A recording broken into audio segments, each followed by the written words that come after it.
yun ang pagmamahalan. You know what I mean?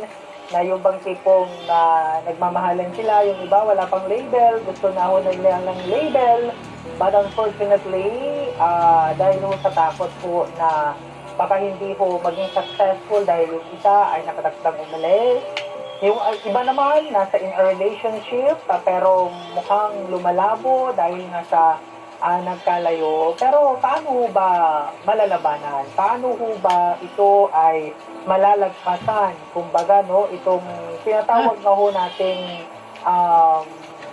itong tinatawag ho nating long distance relationship. Well, anyway, mamaya ay ating hong pag-uusapan ho yan. Kasama ho yung problema ng ating hong letter sender. At syempre, kung mayroon ho kayong mga pagpapayo, pwede ho yan sa ating numero 0917-3066587. Dito muna tayo sa mga awit pinalay ho ni Bombo Bernard House.